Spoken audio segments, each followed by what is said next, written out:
Om Shanti. Good morning. साकार मुरली 23 सितंबर 2025। बाबा का मीठा मीठा पत्र हम मीठे मीठे बच्चों के मीठे मंथन के लिए। मंथन शुरू करने से पहले पवित्रता के सागर से बाबा की पवित्र किरणों के नीचे बैठ जाते हैं और अनुभव करते हैं कि मैं पवित्र स्वरूप आत्मा हूँ, पवित्रता के सागर की संतान हूँ। आज की साकार मुरली एक अक्षर पे हम ले सकते हैं। जी हाँ, ठीक सुना आपने, एक अक्षर, और वो अक्षर है योग बल।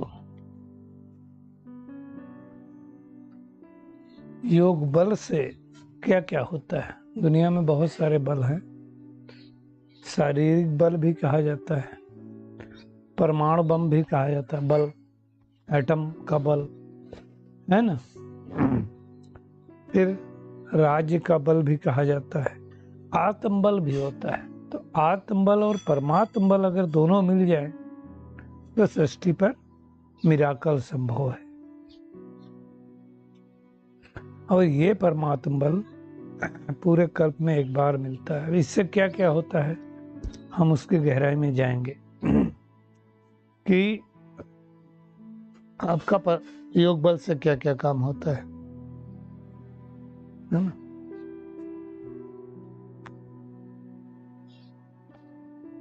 दूसरी बात जो बाबा ने कही है कि दुनिया में कुछ नहीं जानते लोग, भगवान से मांगते रहते हैं ना। कल जैसे बाबा ने कहा था, आज भी कहा कि तुम्हें स्वप्न में कभी था कि भगवान हमें मिलेगा, भगवान हमें स्वर्ग का मालिक बनाएगा? कोई सोचता था कि सतीक दुनिया में ले जाने के लिए भी पढ़ाई हो सकती है क्या? नहीं। आज बाबा ने कहा भगवान के प्रति इतना ही निछावर होना है जितनी एक पतिव्रता स्त्री निछावर होती। तो उसको भी हम देखेंगे। और अजामिल को भी बाबा ने याद किया। अजामिल जैसे पापी कोई और नहीं था, हम में से थे सब। और आज बाबा ने फिर से कहा कि अगर कोई मान लो पुलिस में काम करता है या कोई बात हो तो हाथ नहीं उठाओ, आंखें भले दिखा दो। और आज बाबा ने रिफ्यूज को याद किया है, कचड़े के डब्बे को याद किया है। भगवान आया है स्वर्ग की बात सही देने। अगर भगवान को रिफ्यूज करेंगे, रिफ्यूज मतलब एक मना होता है रिफ्यूज, तो क्या होगा? रिफ्यूज दूसरा जो है कचड़े के डब्बे में पहुंच जाएंगे। और भगवान जैसे सेवा कर रहा है वैसे हमें करनी है, अहंकार नहीं आना चाहिए। और खुशी के बारे में आज बाबा ने फिर से कहा, किसी भी परिस्थिति में खुशी गायब नहीं होनी चाहिए। कब नहीं गायब होगी? जब हम खजाने से भरपूर होंगे तो बेफिक्र बादशाह होंगे। और जो आत्मा इस संसार को अलौकिक खेल और परिस्थितियों को खिलौना समझती है, वो निराश नहीं होती है। आज बाबा ने कहा है पांडव के कारण यादव रुके हुए हैं। इसको हम गहराई में देखेंगे। चलिए हम शुरुआत करते हैं योग बल से। योग बल मतलब क्या हो गया? आत्म बल और परमात्म बल। आत्मा जब परमात्मा को याद करती है आत्मा समझ के, तो परमात्म बल हमारे अंदर जमा होता है। उससे फायदा क्या होता है? पहला फायदा, कर्मेंद्रिय हमारी बस में होती हैं। दूसरा फायदा, सारी सृष्टि पावन बन जाती है। तीसरा फायदा, भोजन शुद्ध हो जाता है। चौथा फायदा, हमारा व्यवहार नम्र हो जाता है। हम बड़े प्यार से नम्रता पूर्वक व्यवहार करते हैं, अहंकार खत्म हो जाता है। हर एक आत्मा के प्रति हम पुण्य आत्मा बन जाते हैं। तो इतने सारे फायदे होते हैं। पहला फायदा, कर्मेंद्रियां शीतल बनेंगी। कर्मेंद्रियां मतलब आंख, कान, नाक, मुख, हाथ, पैर, ये क्या है? कर्म करते हैं तो कर्मेंद्रियां कहलाई जाती हैं। अब ये सारी कर्मेंद्रियां अभी क्या है? चंचल है। चंचल होना माना क्या?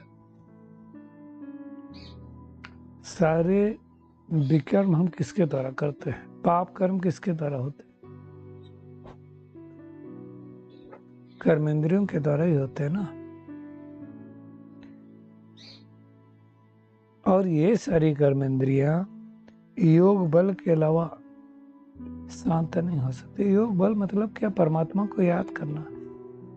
आप देखो, भगवान कह रहा है योग बल से सारी सृष्टि पावन बनती है। आप देखो, कहते हैं सतयुग और त्रेता युग में योग बल से ही सब कुछ होता था। संकल्प से सृष्टि बनती है। अभी भी एक प्रोजेक्ट लॉन्च हुआ है, अभी पता चला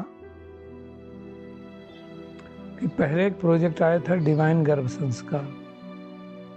मालूम नहीं आप लोगों में से कितने को मालूम है। डिवाइन गर्भ संस्कार का मतलब होता है कि जब कोई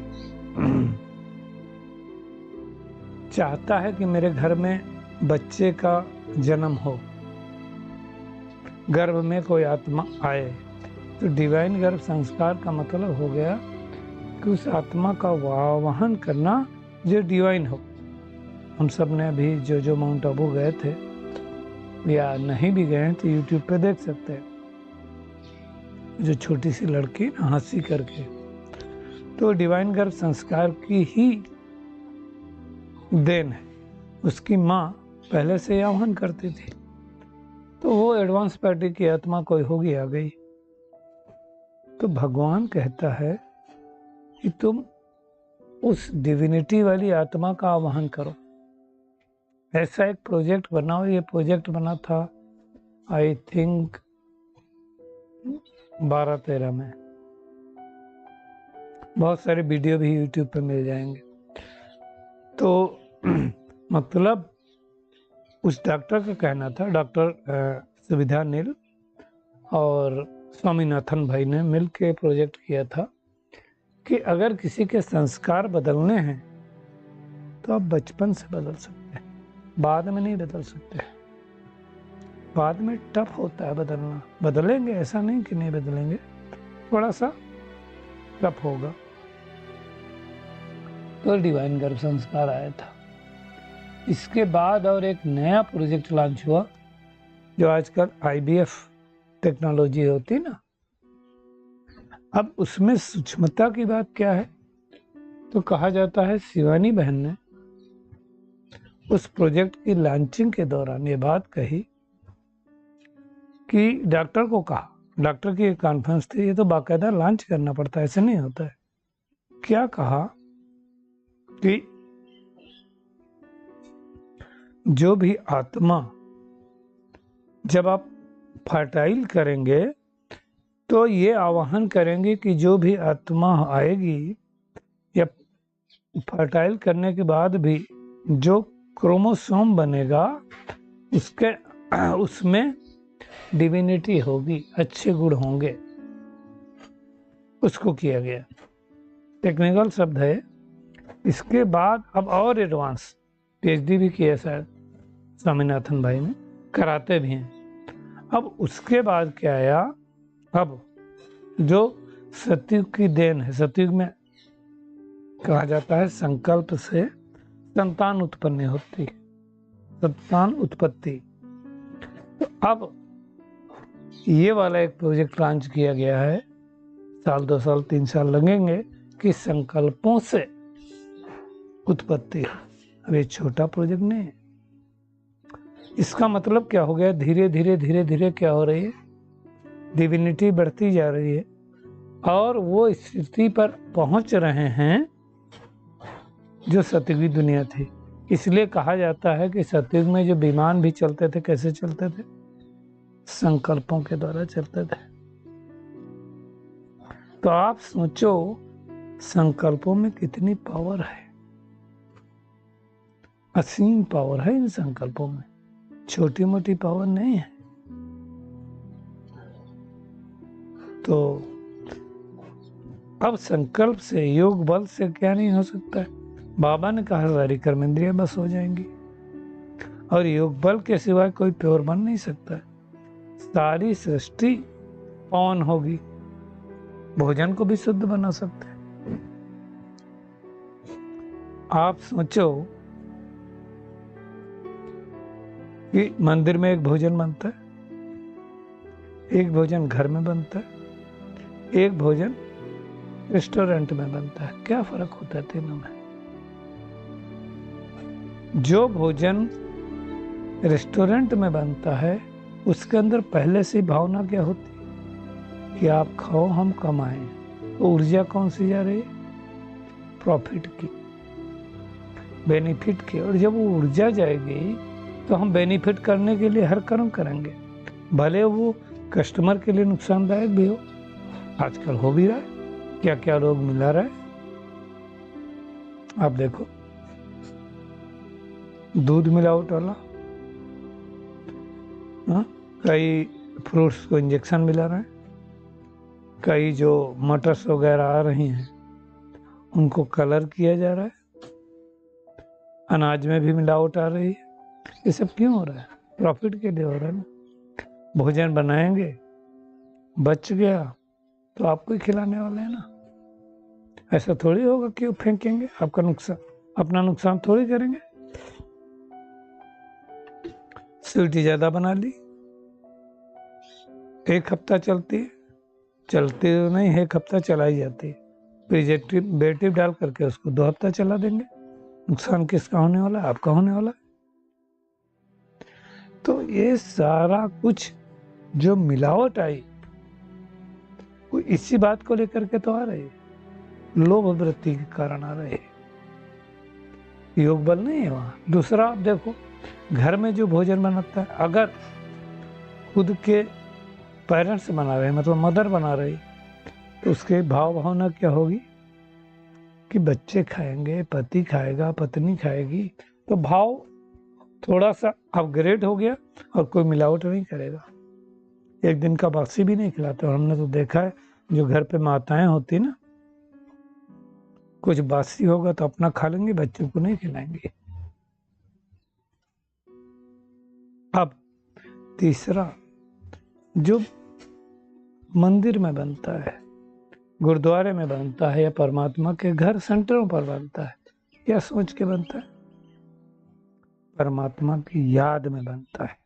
अब परमात्मा की याद में अगर भोजन बनेगा तो कैसा होगा? परमात्मा की वाइब्रेशन होंगे। आप देखो मंदिर में देखो कैसे होता है, प्रसाद बनता है ना, तो अच्छी तरह से लोग नहा धो करके श्रेष्ठ संकल्पों के साथ बनाते हैं। हाँ, कोई निगेटिविटी नहीं होगी, कोई वहाँ गलत सोचे नहीं, कोई गलत चीज ना मिलाए। तो ये संकल्प क्यों करते हैं? ताकि हमें भगवान को भोग लगाना है, तो वो संकल्प भोजन एब्जॉर्ब करता है।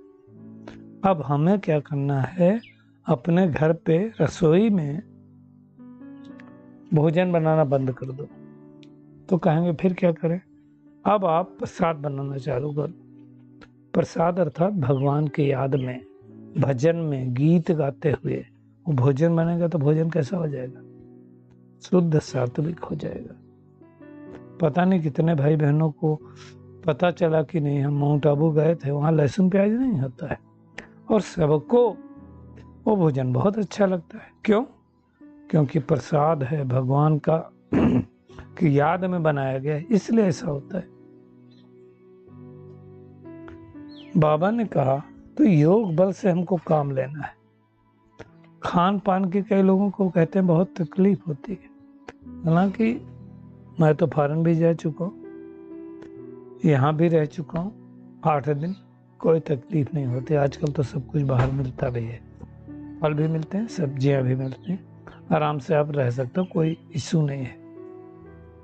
तो भगवान हमें शिक्षा दे रहा है कि स्वर्ग का मालिक बनना है, स्वर्ग में पोजीशन लेनी है, तो मेहनत करो।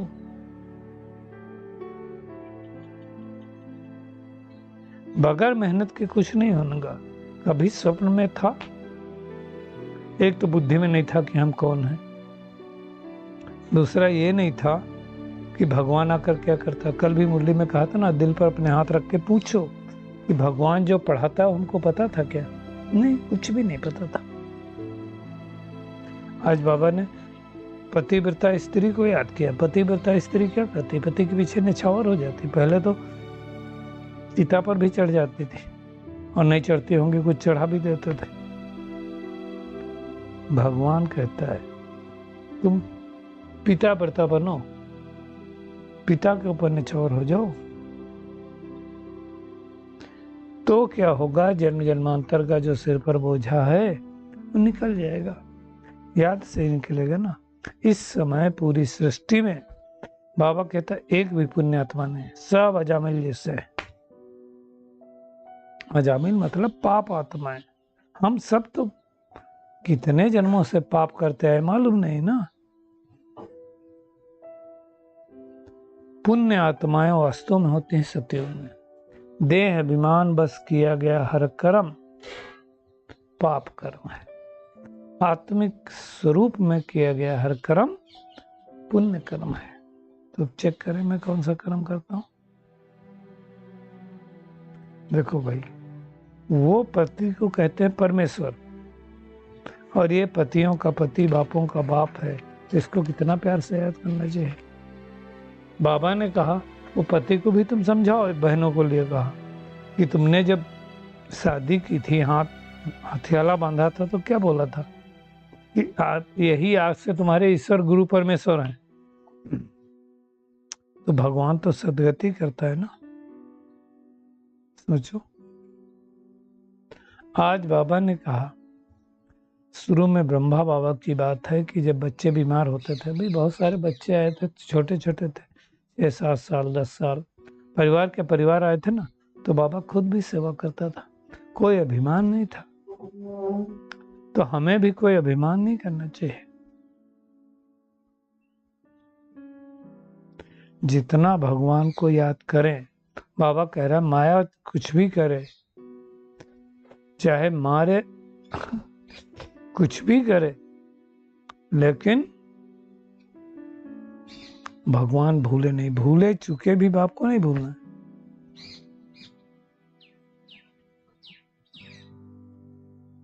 चाहे ठुकराओ या अपनाओ, ये तो कहने की बात है, भगवान क्यों ठुकराएगा। बाबा ने आज ये भी कहा कि कोई पुलिस की नौकरी करता है तो थोड़ा बहुत उनके हिसाब से तो करना ही पड़ेगा। तो बाबा कहता है जितना हो सके आंख दिखा कर काम लो, प्रेम से काम लो, नहीं तो फाइनली तो फिर बाबा ने छुट्टी दी हुई है। मुख्य बात है, बाबा कहता है तुम ये समझो कि तुम्हारा स्वधर्म शांत है। शांति हमें मांगने की आवश्यकता नहीं है। दुनिया में भी देखो बहुत सारे लोग होते हैं, बाबा ने कहा जो दुख नहीं देते हैं, उनके लिए कहा जाता है जैसे साधु महात्मा है। तो अभी कहा था 2 दिन पहले कि अच्छे कर्म करते हैं तो कहते हैं जैसे ये तो देवता है, तो वैसे हमें बनना है। बाबा ने आज कहा थोड़ा भी समझ कर जाते हैं तो स्वर्ग में जरूर आएंगे, लेकिन ऊंच पद पाना है ना। खाली आ करके छोटा मोटा मिल जाए उसका कोई मतलब नहीं है ना।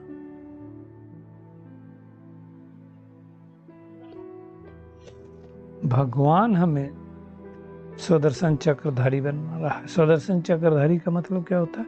सृष्टि के आदि मध्य अंत को जानना। शुरू में हम कैसे थे, बीच में कैसे हैं, अब कैसे हैं,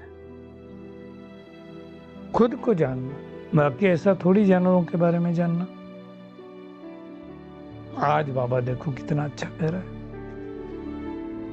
कि भगवान आया है स्वर्ग की बादशाही देने, तो फिर इनको रिफ्यूज नहीं करना चाहिए। कितने लोगों को हम ज्ञान सुनाते हैं, कितने लोगों को माउंट आबू जाने का निमंत्रण देते हैं, फिर भी कई लोग जाने का नाम नहीं लेते।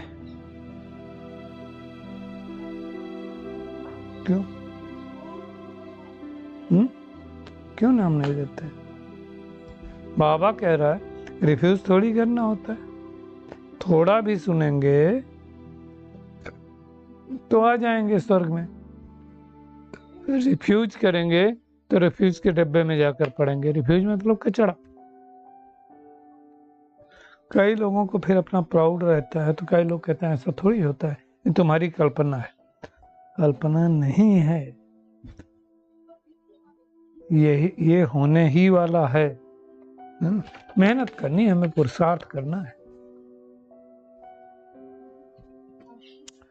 आज के वरदान पे आते हैं। खुशियों के अखुट खजाने से भरपूर सदा बेफिक्र वासा भव।